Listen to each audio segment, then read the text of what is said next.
Guys अस्सलाम वालेकुम, कैसे हैं आप सब। उम्मीद है सब ठीक ठाक फटफट हमेशा की तरह अपने घरों में होगा खुश और आबाद। Welcome to another video. मेरे चैनल जो है वो प्रस्तुत वीडियो में जो है वो आपका फिर से जो है वो वेलकम करती हूँ। तो मैंने कहा था मैं पार्ट 2 में बताऊँ कि अच्छा एटम के डिफरेंस जो है ना वो इतने ज़्यादा थे और एटम और उसके, तो मैंने इतना ज़्यादा उसको हम पाँच मैंने आपको वीडियो में बता दिए थे। तो पहले मैंने सोचा था कि मैं इसका पार्ट 2 भी बनाऊँगी, but I don't think so कि हमें पार्ट 2 की ज़रूरत होगी। तो हम इसको जो है वो वहीं पे वाइंड अप करते हैं जितना हमारी वीडियो थी। और आज हम इसको पढ़ने वाले हैं न्यूटन का फर्स्ट लॉ, जिसके मेरे पास कमेंट जो है वो बहुत ज़्यादा भरे हुए थे कि आप ही न्यूटन का फर्स्ट लॉ पढ़ा दे एक्सप्लेनेशन दे दे, ये दे दे वो दे दे, एंड आई डोंट नो पता नहीं क्या क्या लिखा हुआ था। तो मैं बहुत ज़्यादा परेशान हो गई। मैंने कहा यार आप लोगों को न्यूटन का फर्स्ट लॉ नहीं आता। Oh my God, first second third तीनों लॉ मुझे पढ़ाने पड़ेगा आप लोगों को। तो आज के वीडियो में मैं आपको न्यूटन का फर्स्ट लॉ पढ़ाने वाली हूँ, ठीक है।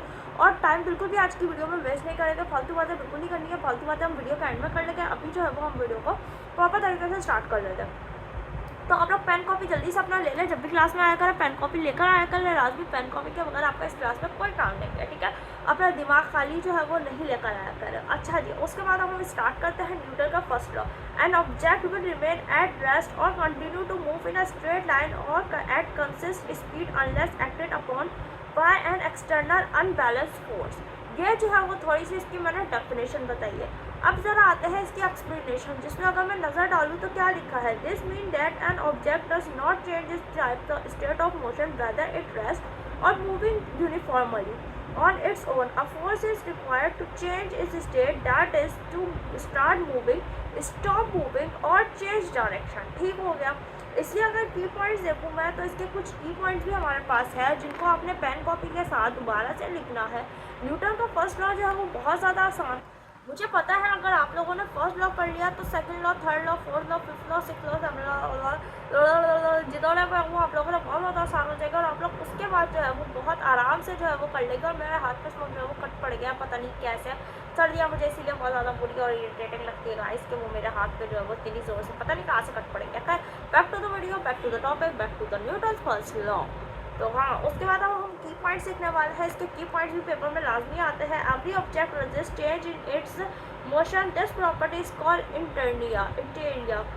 इनर्शिया बोलते हैं उसको, ठीक होगा। अच्छा, उसके अलावा जो है वो दूसरी बात को देखा, the greater the mass the greater the inertia of an object. If the net external force of an object is zero, its velocity remains constant, it stays at rest or keep moving uniformly, ठीक है। उसके अलावा अगर मैं इसकी थोड़ी सी example देखूँ तो आइए जो इसकी एग्जांपल पे नजर डालते हैं। अब book on a table states at rest until you push it. अगर आप जब तक एक बुक को जो है वो पुश नहीं करेंगे तब तक वो जो है वो रेस्ट की पोजीशन में रहेगी। ये कैसी अजीब सी बात बोल दिया। हाँ जी, बिल्कुल ऐसा ही है। अगर कोई बुक रखी हुई है किसी जो है वो टेबल के ऊपर, तो वो जब तक रेस्ट पोजीशन में रहेगी तब तक आप उसको चुल ना करो। जब आपने उसको चुल के आपने उसको यहाँ किया, वहाँ किया, ऊपर किया, नीचे किया, इधर किया, उधर किया, तो फिर वो सारी सी बात अपनी जगह से रहेगी। तो ये वाली चीज़ जो है वो बहुत बड़ी है। उसके अलावा अब moving car continues to roll forward than when the engine is off under friction and air resistance, उसमें जो है वो बहुत ज़्यादा हो जाएगी, ठीक हो गया। तो यहाँ पर जो है वो अगर आप चाहें तो आप जो है वो डायग्राम भी बना सकते हैं इस पर। वैसे मैं आप लोगों को रिकमेंड नहीं करूँगी कि आप इस पर डायग्राम वगैरह बनाएं और जो है वो ये सारी चीज़ें करें, क्योंकि जो है वो डायग्राम वगैरह बनाने में बहुत ज़्यादा टाइम वेस्ट होगा और डायग्राम के जो है ना वो कहीं वो भी नहीं मिलते। और जो है वो जो है ना क्या नाम है मतलब ये नहीं होता।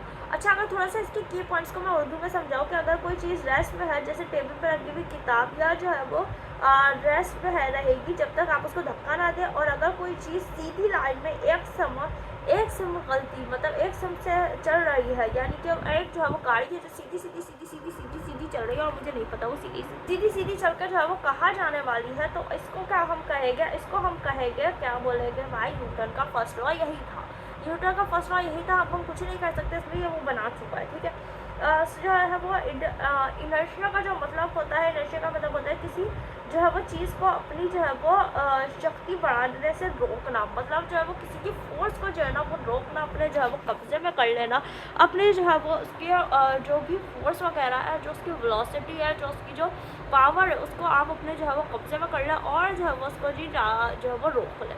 तो यह चीज़ हमारे पास क्या कराती है भाई, ये चीज़ हमारे पास क्या कराती है, ये चीज़ हमारे पास कराती है इनर्शिया, ठीक है। ओके, यह जो है ना ये डिफरेंसेस है और ये सारी चीज़ें हैं। मैंने कहा आप लोगों लोगों को बता दूँ, आप लोगों को समझा दूँ और आप लोगों को समझ में भी आ गए। तो मिलते हैं नई वीडियो में। खुदा हाफ़िज़।